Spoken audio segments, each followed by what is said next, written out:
Hello my dear friends, welcome back to our YouTube channel Raj science classes. आज के इस video में हम लोग देखेंगे कि भू संकलन क्या है। भू संकलन से बचाव के किन्हीं दो उपायों को लिखें। ठीक है, तो चलिए जानते हैं क्या होगा इस क्वेश्चन का आंसर। चलिए बहुत ही शॉर्ट आंसर लिखेंगे हम लोग।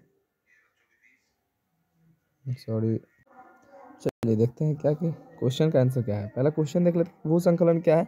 भू संकलन से बचाव के किन्हीं दो उपायों का उल्लेख करें। ठीक है, 2 नंबर में क्वेश्चन आते हैं। पहला जान लेते हैं भू संकलन होता क्या है। तो कह रहा है कि भू संकलन एक भूवैज्ञानिक घटना है। ये एक प्रकार की घटना होती है जिसमें ऊंचे ऊंचे पर्वत, जैसे बड़े बड़े पर्वत होते हैं तो वो ऊंचे होते हैं, ऊंचे ऊंचे पर्वत को पर्वतीय भागों से क्या होता है, भूकंप वर्षा। भूकंप अगर हो जाए तो जाहिर सी बात है कि जब पहाड़ का आकार कुछ ऐसा होता है और जब भूकंप होगा तो ये हिलेगा।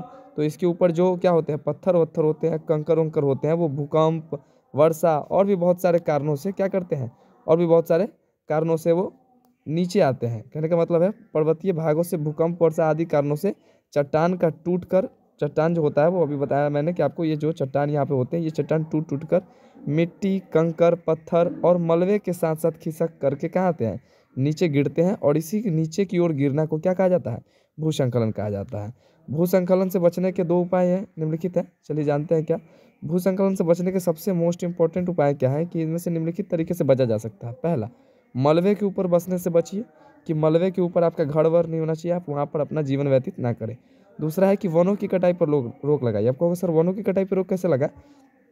बाई चांस मान लो कि ये पर्वतीय क्षेत्र है तो यहाँ पर अगर पेड़ पौधा है, कुछ मान लो यहाँ पे पेड़ पौधा है, तो जाहिर सी बात है कि इसका जो जड़ होगा यहाँ आसपास की मिट्टी को पकड़ के रखेगी, यानी कि धरती को, जमीन को पकड़ के रखेगी, जिससे क्या होगा, भूसंकलन की संभावना बहुत ही कम होती है। लेकिन यही पेड़ को अगर काट दिया जाए तो नॉर्मल हवा बहेगा तो उससे भी क्या हो सकता है, चट्टान वट्टान या मलबा वलबा खिसक के नीचे आ सकता है।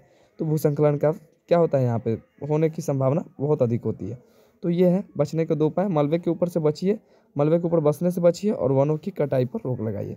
चलिए मिलते हैं नेक्स्ट वीडियो में, तब तक के लिए गुड बाय।